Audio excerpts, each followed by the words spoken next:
Art One-on-One with Mr.Burgher.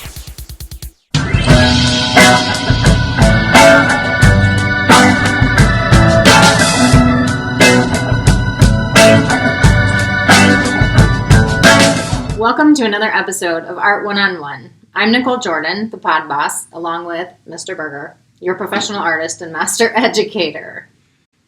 Yay. We're here. Yes, we are here. We're doing it. Again, you come back for another installment of One-on-One. Art One-on-One. My third episode. Your third episode. This will be number 5 total in the series. So if anybody has feedback for us, make sure you leave that down in the comments. But be nice.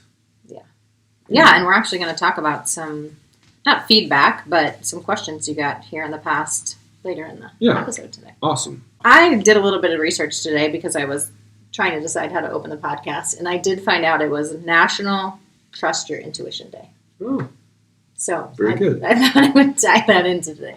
So hopefully the people that are listening to this, 2 weeks ago, hopefully you were trusting your intuition. Because being on the podcast? Right. Yeah. Well, because, I mean, the day that this is filmed, obviously nobody's watching it. Well, right. But right, I get it. But today, in our world, it's right. National Trust Your Intuition Day. Okay. And the reason why I thought it would be appropriate is because the first person, or the first artist we're going to talk about is Albrecht Dürer. Albrecht Dürer, yes. Yeah, and I feel like he is a person who was very intuitive, and like he had a lot of firsts in what he did with the printmaking and the book, where, I mean, from what I understand, he was the first to design and publish his own book as an artist. Right. And he was very good with printmaking and that sort of thing. He was considered the greatest printmaker possibly ever, certainly in the Western world. I mean, you could talk about the Chinese, Japanese printmakers and things like that. But Albrecht Dürer is certainly on par with the things that they were doing, at any rate. Yeah. So that's why I brought up the Intuitive Day. I thought that tied in well with him. He, from what I understand, he was a very curious, intuitive person, and that inspired a lot of his art, which to me, there was a lot of different aspects with nature, self-portraits, printmaking. I mean, he did just a wide variety of art. Yeah, and his master print series that I talked about in the detailed video is one of those where a lot of people see those. People have seen Night, Death, and the Devil. People have seen St. Jerome in his study. People have seen Melancholia 1. And they don't really know what those mean. And honestly, I think I could have gone into that a little bit differently. I think I could have gone into that a little bit more. Because each one of those represents an aspect of life that Dürer felt was vital to living a good life. He felt that Night, Death, and the Devil was a focus on morals. It was a focus on staying focused on what was really important. Melancholia 1 was really a thing about staying sane, keeping things in your life healthy, but also using your intellect to have a better life, using your brain, being smart. And also, St. Jerome in his study is about being reflective and thinking about things as you go through life, and also being theological, not just being introspective about yourself, but being introspective about theological sorts of godly sorts of topics. And I guess, if you take those 3 things, I mean, that covers a lot of bases.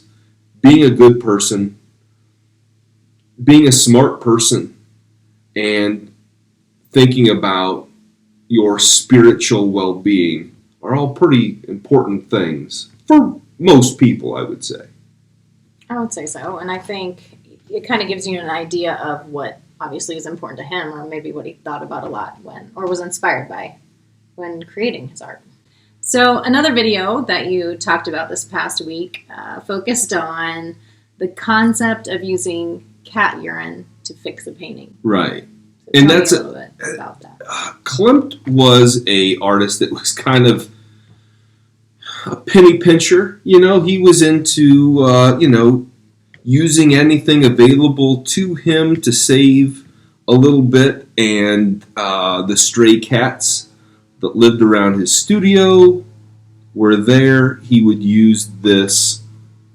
And how he collected the urine, I don't want to know, but apparently he did, and he would use this to fix the paintings. And with oil paint will absorb into a canvas. So a canvas is a piece of fabric that's, stretched over wooden bars, and the oil paint will absorb onto the surface of that material. It's one of those things where it needs time to dry, it needs air to dry, and other things can speed up that drying process. I mean, there are some really, really thick oil paintings that were done by, to throw out the name, Vincent van Gogh. Again, some of his paintings were really thick, and they would have taken quite a long time to really properly dry. But anyway, this process of adding the fixative would allow it to dry a little bit more and kind of add kind of a varnish to the top of the paint, so it will had kind of a skin to it. In fixative, you're meaning what? Because I don't So understand. so the fixative just kind of adds kind of a barrier on the top, so that everything kind of sticks where it's supposed to stick, and the paint doesn't slide or move or manipulate around as it's slowly drying. So you're saying the cat urine in this case was the fixative? Correct. The cat urine was applied to help keep the paint where it was supposed to and allow it to dry a little bit more quickly. Kind of added a layer of something to it so it wouldn't slide around. I just want to know how he came to apply that concept. Like, did it accidentally happen? Like the cat came up and, urinated, or did he just think, oh, one day maybe I should try this? The world may never know. And yikes, How about you tell us accurately or what you should actually use? Okay, instead of cat so I wouldn't call myself an expert in oil painting. I've taught painting and I've taught oil painting, but I would not call myself the expert of experts. But in my studio, in my classroom, the things that I will typically use to varnish an oil painting is any sort of varnish type product. Usually I will go with a distilled turpentine, although there are a lot of other products that you can use that will do the exact same sort of thing. So that's where I go, but I would not say that I would be the end-all, be-all source of information on oil painting, but that's what I have done, and that's how I have taught that in the past. All right. Well, good information. Well, there it is. I learned something new anyway. Good. All right, so clearly we learned some new things about Klimt, some interesting things about Klimt, and now I want to move on because there are apparently some people in your audience that want to learn a little bit about you. All right, so our first question is from Rowan, who asked, who was it that helped you into the art world, and what made you decide that art was your thing? So getting into the art world, I don't really know exactly who got me into the art world. I think it was kind of my thing that I liked to draw. I had an older sibling that was into art and pretty successful, and sibling rivalries, I think, sometimes push people in certain directions, and I just was into it. I just liked to draw, before I became decided I wanted to go become an art teacher, I actually wanted to be a history teacher. And I loved history. I loved stories. I've always loved telling stories. I like to think that I'm getting better at storytelling, but who knows? Anyway, I certainly have my own brand of delivering stories. They might not be the straightest path, but I don't know. Well, I think that's part of the reason why I'm here. It's because you tend to veer off a little bit. I do. On different topics. I do. I can get a little bit off on a tangent and digress a bit, but in the idea of trying to answer Rowan's question, I think that for me, after the passing of my dad was a shop teacher, and I was like loaded up with shop classes. And after that, I was like, okay, I'm going to take art classes. And art kind of became my outlet. It became my therapy. It became how I coped with things and what I did. And slowly, I said, yeah, I want to be an art teacher. I want to be a high school art teacher. And then I started working with younger kids and working in daycares and things like that. And I thought, I could, I kind of liked younger kids and, the fun that you can have and the things that you can do. And so, anyway, long story short, I think it was just my life experiences that led me to a path of kind of discovering somewhat on an accident that was my thing. And it has slowly become more and more my thing through things like this, where I'm, constantly yapping about art and a little bit of history. And a little bit of history. And comedy. You tend to put a little bit of comedy in there. I think that's one thing that people have. I've heard some comments on, people have left comments and people have talked to me in person. They like the conversational aspect of the podcast as opposed to the direct and more stiff nature of the Art 101. So it's a little bit of this, a little bit of that. So question number 2 comes from Moose Man, who seems to be a regular follower of yours. And he asks, if you could invite a dozen artists to a dinner party, living or not, who would they be and why? Moose Man is definitely a regular. And I love the interactions. I love all the things. And I'll be honest with you, I did not pre-prep for this question. I read the question. I knew the question was coming, but I did not pre-prep for the question. And that probably drives you crazy. Being the pod boss that you are, you want me to have a list and ready to read it. We'll see where it goes. But I really don't know. So here's the thing. I'm going to go down the list of artists that if I had to just say, okay, I'm sending out my invites, I'm sending them out just like, here's the table, here's who's going to come. Number 1 is going to be Michelangelo Buonarroti. Am I included in the 12? Or I get 12 other guests? I'm assuming I get 12 other guests. I think you get 12 guests. Okay. Let's go with that. So Michelangelo Buonarroti would be number 1. Because I think that he is an interesting character. I think that he's kind of rowdy. I think that he's gonna be an interesting conversation, and I think he could start a little bit. I like people that'll start a little bit of trouble. The life of the party. Like the life of the party. I think that I would invite Vincent van Gogh. Just so you could say his name to him. Van Gogh. I would want to invite him because I don't think he gets invited to a lot of parties, and I think he would enjoy it. But I also think that I would want to, just because of his theories and his concept. He was very well read. He was a very intelligent person, and I think I would want.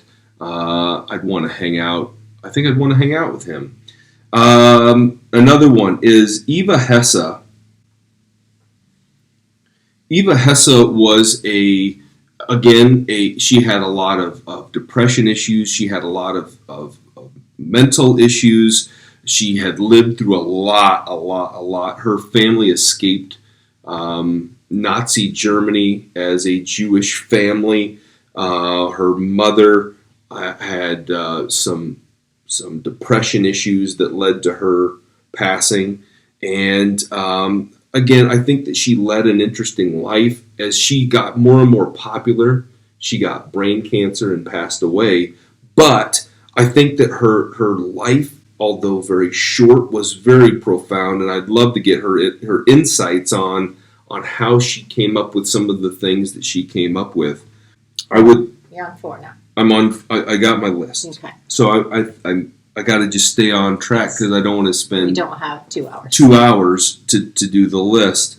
I think that Jasper Johns would go. I think that Andy Warhol would go, both because of their influence with pop art and pop culture and just their interesting personality. More of an interesting personality with Andy Warhol, but Jasper Johns, very, very much an interesting sort of fellow. I think that I would want to invite, as I go to number 6, I would want to invite Imhotep. Imhotep was an architect and designer from ancient Egypt. I think that he's the first artist ever to write his name on a piece of work. And it's kind of an interesting anecdote, but I would love to get his ancient perspective. Speaking of ancient perspectives, I think that I would want to bring someone like, let's see. I'm gonna shift gears a little bit, and I think the next one would probably be Artemisia Gentileschi. Artemisia Gentileschi also had a really, really tough. As a female during the Baroque time period, she dealt with some unbelievably unfair situations that I'm not going to get into in this video because, I just don't. I've got a video on Artemisia. I've got several videos on Artemisia Gentileschi. You can go back and look. You can go down the description. They'll be linked down there. But, and there's probably a tag up here or over there or something. I don't know. Maybe it's over there. Anyway, Artemisia Gentileschi was a interesting person. She was successful in a male-dominated area of life that I would want to hang out with her.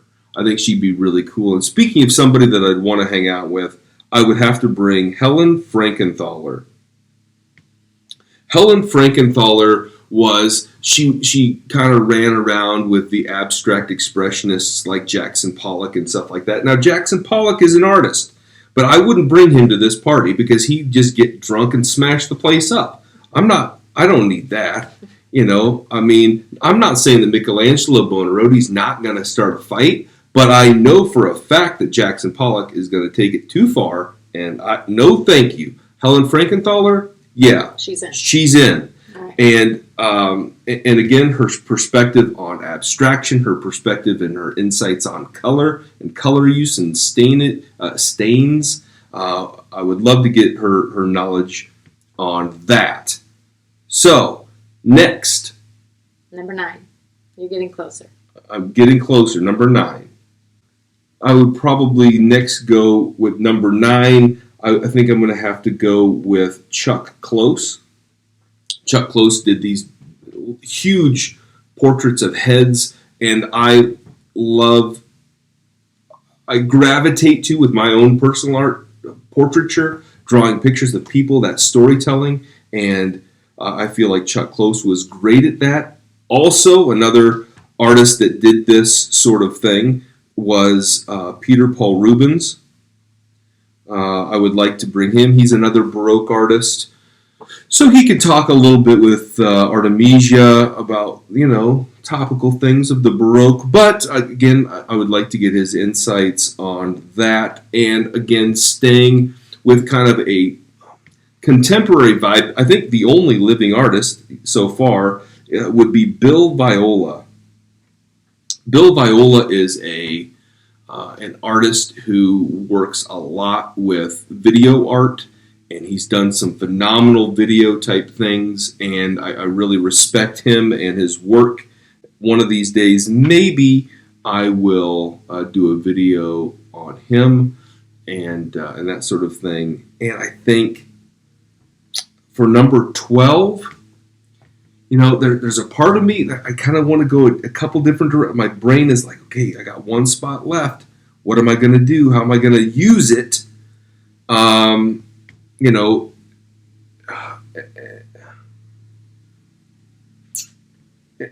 I don't know what direction I want to go. I think maybe, like part of me says, I want to put one of my kids in there, because Brooklyn, I think, would like that, but I don't, but there again, Hank, my youngest son, he's a little artist, and I think he would I think he could learn a lot from some of these people, but, would Michelangelo Buonarroti try to fight him? I don't know. He might scare him. He might scare him, and he had a BO problem. You could watch a video of mine about that. Not Hank, Michelangelo. Yes. So part of me, I want to maybe give the seat to one of them, but there again, then Edda's gonna feel like, oh, why did Hank get to go? And Brody's gonna say, why did Brooklyn get to go and I didn't get it? So then it's better. Okay, then nobody gets to go. And then who do I invite in? Part of me wants to try to find I would give the seat to my dad and hang out. But then again, is he really an artist? That's not really answering the question. I'm not really playing the game that Moose Man wants me to play. So I think that the 12th and final chair, I think I would give that, again, Michelangelo Caravaggio is another Baroque artist who I really, really like, but he was kind of a bad guy. He killed several people. And so, him and Michelangelo Buonarroti, they're going to fight over who gets to be called Michelangelo, and it's going to be, somebody's going to get it. So I can't have him in that company. Although he was, if that's who you want. Although this is who you want. Although he was friends with Artemisia Gentileschi, but neither here nor there. I can't have him there. So I think I would have to give. I think I would have to give my final seat to Jacob Lawrence. Jacob Lawrence was an artist of the Harlem Renaissance. He also did a lot of portraiture. He had a great way of storytelling in his artwork. And, I mean, his perspective as a teacher, as a professor, as an individual, I think of all of these, I probably have the most in common with him. Although he definitely comes from a different generation and a different time and lots of differences, but I think that as teachers and the things that we've done are very similar, and I think that Jacob Lawrence would have to get chair number 12. So looking at your table with these artists, how do you think the conversation would go? I mean, do you think they would work well together? It would be a big Royal Rumble because he loves Royal Rumbles. I like a good Royal Rumble. I like a good WWE. Although I got to be honest, I'm more of an old school WWF guy as opposed to the contemporary stuff. I mean, I watch it a little bit because Rhea Ripley's a badass, and I like Ronda Rousey, and I think that there are some good characters in there. There are some good stories that are being told because I gravitate to a good story, but not to digress off topic. This is your job to keep me on topic, and you bring up wrestling all of a sudden. But I just asked, do you think this is a good thing? But I think that it would be an interesting mix. I think that you've got lots of different cultures, lots of different types of people, lots of different perspectives on how art is made and how art looks. And I think it would be an interesting conversation. And honestly, I don't feel like I fit in I don't think I should be able to sit with those people. But I think it would be interesting to play Moose Man's game. So. Yes. Thanks for the question, Moose. That was fun. I like that. Let's talk about James Tissot. All right. You talk about how he influenced the Indiana Jones movies. Right. So correct. I don't particularly understand why. Okay, so basically, James Tissot's later works that he was doing toward the end of his life were the works that were most influential to Indiana Jones. So when you look at the pretty pictures of the girls and in their fancy dresses, that has nothing to do with Indiana Jones. The early works that were a little bit more impressionist have nothing to do with Indiana Jones.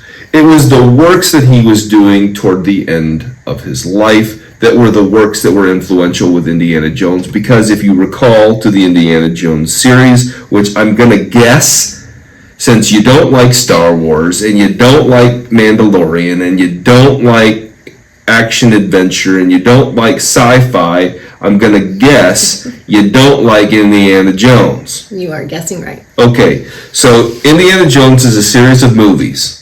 Have I lost you so far? I've watched them. Okay, so in the Indiana Jones movies, each one, he is trying to find a important artifact. And the important artifact that he's looking for in the very first one is the Raiders of the Lost Ark, the Ark of the Covenant, which is the, well, without getting into a whole theological, biblical thing, he's looking for the Ark of the Covenant. And the Ark of the Covenant, well, it's a box that held the original tablets from Moses, the Ten Commandments, right? All right. So he's out, Indiana Jones is out to find that. Well, James Tissot did several paintings that show an illustration of what he believed it would have looked like with the box and the people that carried that around, right? They moved it around. It didn't just have, it was movable, transportable. And so James Tissot did several drawings of that. Those drawings, those paintings that James Tissot did were used as the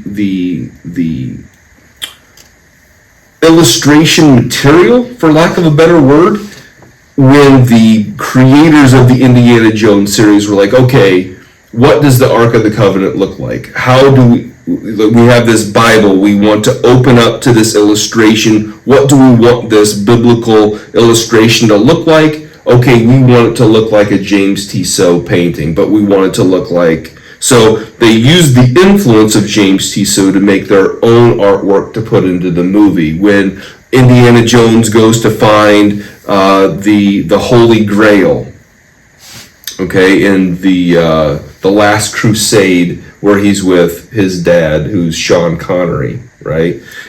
When he goes and his dad has this Grail diary, when he opens that up, a lot of those sketches, a lot of those artworks are influenced, inspired. Inspired. I wouldn't say it's a direct copy by any means, but there's an inspiration to the artwork and the flavor of James Tissot, and that goes back to the Raiders of the Lost Ark. And again, all of these kind of play together a little bit.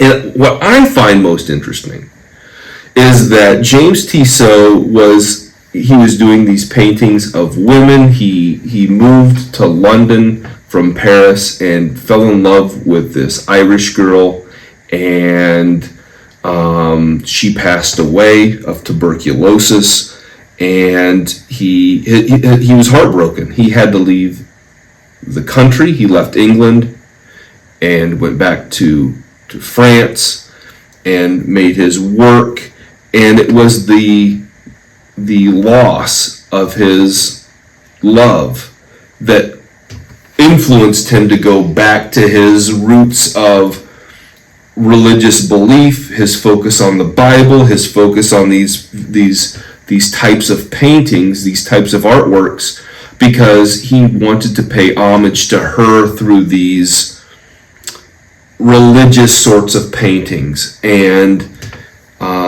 I think that it's kind of a sweet tribute that he didn't revert to, like a lot of artists do, he didn't get abstract. He went back to what he knew. He went back to trying to paint as perfect as like a photograph he could, and used his skills to the best of his ability without abstraction or distortion or anything like that to try to make the most spot on copy that he could, even though he had been an impressionist painter and he was with, kind of ran with that crowd. He didn't follow their lead by becoming abstract and using a lot of color and kind of going in that direction. He marched to his own drum. He went, yeah, he did his own thing, but I think he did that because he wanted to,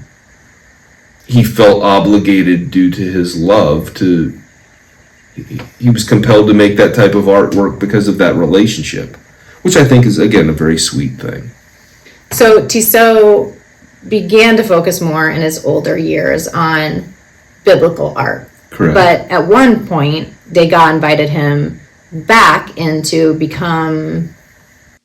He invited him to come back into that Impressionist art show. Yeah, for sure. And so he did have those opportunities to become more abstract.